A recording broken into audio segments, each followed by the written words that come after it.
Vamos lá, gente linda, continuando aqui o nosso módulo 1, nós estamos com Rafael Vicente e agora nós vamos entender as formas de racismo e os seus reflexos na postura organizacional da empresa, que é fundamental e vai afetar a sua vida. Por exemplo, Rafael, como é que nós podemos entender, de maneira rápida assim para a galera que está acompanhando a gente, o que é o tal do racismo estrutural, que todo mundo já ouviu falar disso? A gente tem o racismo estrutural, que é o mais recente, institucional, recreativo, tem racismo para tudo canto. Tá tudo que é lado.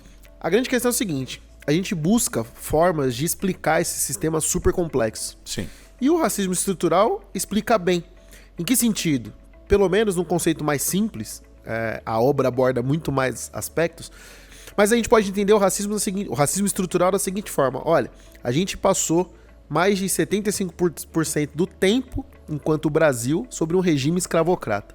Logo, toda a economia, todo o sistema econômico, todo o sistema de legislativo, normativo, cultural, educação, se baseou em cima dessas premissas que vigoravam no sistema escravocrata, ou seja, sobre a ideia do racismo, sobre a ideia de que negros eram inferiores e só serviam para serem utilizados como instrumentos dentro da plantação ou em outras atividades, mas sempre como instrumentos desumanizados. Pra você ter uma ideia, sequestrar um escravo negro não era um crime de sequestro, era um crime de roubo contra o patrimônio.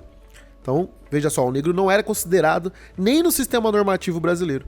Então, tudo isso se desenvolveu e se constituiu sobre uma estrutura, sobre uma base. E a base era essa base chamada de racismo. E a gente vê muitos dos reflexos disso que existem e se refletem até hoje na nossa sociedade. Eu acho interessante quando nós começamos a falar sobre isso, sempre vem aquele receio de que mas vem cá, nós estamos falando então que tudo agora é a questão racial, que tudo é negro, e aí você que está acompanhando a gente agora, você vê dois homens negros sentados conversando, aí pode falar, vem cá, mas aí não seria também uma forma de racismo ter só pessoas negras, porque não deveria ter uma pessoa branca aqui? E nessa hora vem um assunto que é um assunto que você que está aí do outro lado já deve ter ouvido falar. Mas existe também negro racista. Muitas vezes o negro é racista com o branco. Existe o racismo reverso. E aí eu tô falando isso, eu já vejo em você um remexer na cadeira, Rafael. Rafael, você pode explicar pra gente de maneira sucinta e com carinho por que o conceito de racismo reverso não faz sentido? Fica mais fácil você entender essa questão quando você pensa o que eu disse no começo. Olha, o racismo é um grande sistema. E daí teria que acontecer o seguinte, a gente falou agora das empregadas domésticas, e a gente tem a imagem de que a empregada doméstica, via de regra, é uma mulher negra. Inclusive, se você voltar no sítio do Pica-Pau Amarelo, nos livros do Monteiro Lobato, todo canto a representação da empregada, da serviçal, é uma mulher negra. A gente teria que voltar numa máquina do tempo, né? O senhor de escravos ser um homem negro e o escravo ser uma pessoa branca. De modo que toda a construção de lá para cá, hoje nós teríamos uma representação mental de uma empregada doméstica que seria uma mulher branca, não uma mulher negra. E isso não é possível de se fazer, porque o racismo está dentro de um contexto histórico, cultural, que já aconteceu. Então a única forma de você conseguir produzir um sistema que produzisse um racismo reverso, aliás, veja, reverso já dá uma ideia de girar ao contrário. Você precisa dar uma reversão, é igual a marcha ré. Você precisa ir pro outro lado. Você teria que criar um sistema que desse uma marcha ré. E não é possível fazer isso, porque a gente está numa linha do tempo. E essa construção se dá de modo que a gente precisa estar aqui falando isso hoje, e de modo que o sistema que está posto hoje, ele é um sistema que não permite enxergar uma pessoa negra nos vários aspectos que a gente já tratou aqui. Então você não consegue ver uma pessoa negra em espaços de poder, seja político, econômico, financeiro, coisa do tipo. Então, o estigma, por exemplo, você não vê pessoas não negras sendo perseguidas em lojas, em espaços, sendo revistados ou coisa do tipo. Então veja, toda essa estruturação, toda a construção histórico, de imagem, de raciocínio, tá posta. Você não consegue mudar isso. Então você pode falar, olha, eu conheço uma pessoa negra que ela é racista sim, eu posso demonstrar, eu tenho um vídeo. Tá bom, você tá falando de uma pessoa, uma unidade de um átomo, se é que existe. Agora, o sistema não muda em função disso.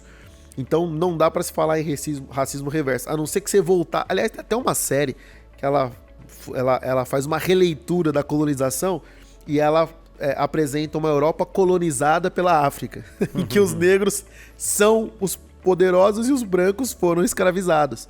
Se isso não acontecer, e isso não aconteceu, não é possível você voltar e criar um sistema em cima de uma ideia de racismo reverso, justamente porque não dá para fazer o sistema girar ao contrário, só se inventar essa máquina do tempo. E o objetivo, gente, em hipótese nenhuma, é nós promovermos uma situação na qual as pessoas negras estão no poder e as pessoas brancas estão fragilizadas. Aliás, isso nem é algo cogitável, pelo contrário, a nossa luta é pela equidade. O Carrefour é um dos maiores empregadores que nós temos nesse país e, obviamente, que no nosso universo de mais de 100 mil pessoas, a gente quer que pessoas negras e brancas tenham igual oportunidade. Para que isso aconteça, nós precisamos entender o conceito do racismo estrutural que existe no nosso cotidiano. Inclusive, eu queria saber de você, Rafael, qual o impacto do racismo estrutural na sociedade como um todo e, obviamente, também dentro de uma empresa como o Carrefour. Quando nós analisamos todos os aspectos desse racismo, como é que a gente pode entender isso? Isso é importante, Manuel, justamente porque, às vezes, parece que a gente está falando de teorias, de abstrações muito distantes. E a grande questão é que tudo que a gente está falando aqui, ela se reflete no mundo real a partir do que a gente chama de comportamento. As pessoas guiam seu comportamento pelos conceitos e pelas verdades e pelas ideias que ela tem sobre o mundo. Então o que acontece? Quando a gente tem, e já demonstramos que nós temos arraigados na nossa sociedade essa ideia de que, por exemplo, o negro não está apto para cargo de liderança por uma série de motivos que foram apresentados durante toda a nossa história, que o negro não é apto, que o negro não é apto para liderar, que o negro não é inteligente, que o negro está sempre nesses espaços subalternos, que está sempre como vilão ou como a vilã, isso se reflete na tomada de decisão, né? Esse arcabouço, esse imaginário não dissocia, ou seja, a pessoa que está lá fora na sociedade, quando vem para o Carrefour, ou quando vem para o espaço empresarial, ela traz tudo isso junto. E a grande questão é, bom, agora o gestor vai tomar decisão. Quem promove, quem não promove, como é que funciona essa promoção, quem é apto, quem é menos apto e por aí vai. Ou seja, isso pode ser, e os estudos no mundo inteiro demonstram que isso é impactado fortemente por essas crenças e por essas verdades, ainda que incorretas, ou seja, pelo preconceito.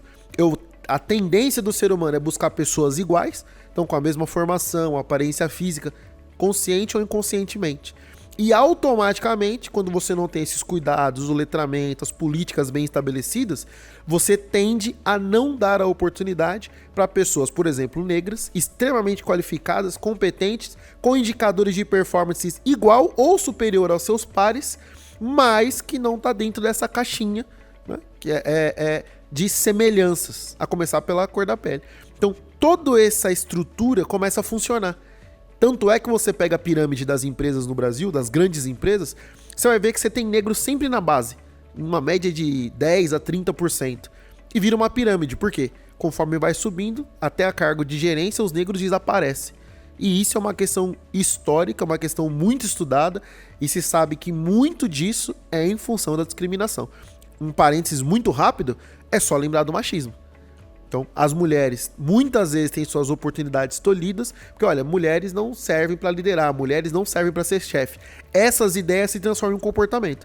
Esse comportamento obsta, ou seja, não permite que as mulheres tenham ascensão na carreira. Não permite ou dificultam que as mulheres tenham ascensão. Isso. Nós estamos dentro de uma grande empresa, fazendo um processo muito importante que é o letramento racial.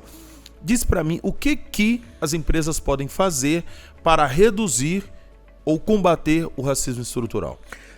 Parte é o que a gente está fazendo aqui. Não só o esforço de letramento, ou seja, levar a informação, disponibilizar e colocar isso como parte da formação dos seus colaboradores. O segundo é colocar isso como uma interseccionalidade de negócio. Olha, a diversidade, a promoção da diversidade étnico-racial não é só uma ideia de educação. Por quê? Veja só, quando você não tem todo o espectro, ou quando você tem mitigado o espectro, o que eu quero dizer com isso? Eu vou trocar espectro por perspectiva. Quando você não tem todas as perspectivas, você tende a enviesar o pensamento. Vou simplificar isso. Olha, quando você não tem pessoas negras, brancas, não brancas, todo o arco que representa a sociedade, parte da realidade você tem mais dificuldade de enxergar.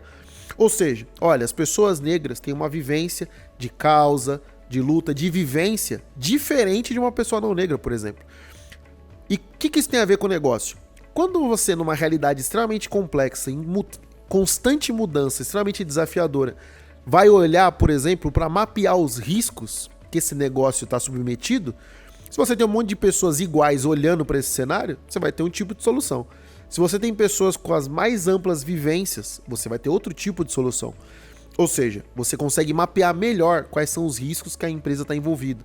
Você consegue mapear e produzir melhores inovações. Você consegue produzir melhor gestão de pessoas. Porque no final, nós estamos falando de gestão de pessoas e de conflitos. Você tem gestores que entendem melhor a situação que os colaboradores vivem ou vivenciam. Ou seja, tudo isso contribui para que o negócio entregue mais resultado. Claro. Então, você tem uma linha de atuação que é na educação, letramento e sensibilização das pessoas. E você tem uma...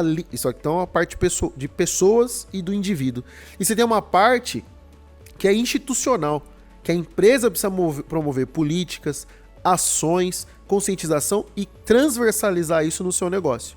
Então, com essas duas esferas juntas, você começa a interferir de uma forma positiva. É só sair um pouco da questão racial e lembrar da questão de gênero, por exemplo. Olha, você precisa ter meta para mulheres, você precisa ter programa de aceleração, você precisa ter programa de formação, precisa de incentivo, precisa no cuidado na maternidade, né? De autoestima. Então, a gente já sabe mais ou menos o que fazer. Agora precisa aplicar isso com muita velocidade e celeridade na promoção da diversidade racial. Exatamente. É por isso que nós estamos aqui, junto com vocês aí do outro lado, fazendo esse processo de letramento racial, porque isso aqui, gente, é algo que eu ganho, você que está aí do outro lado ganha, a empresa ganha, é bom para todo mundo. E é isso que nós queremos. Fique ligado, porque ainda temos muito conteúdo para você, tá certo? Espero que você esteja gostando. Daqui a pouco a gente volta.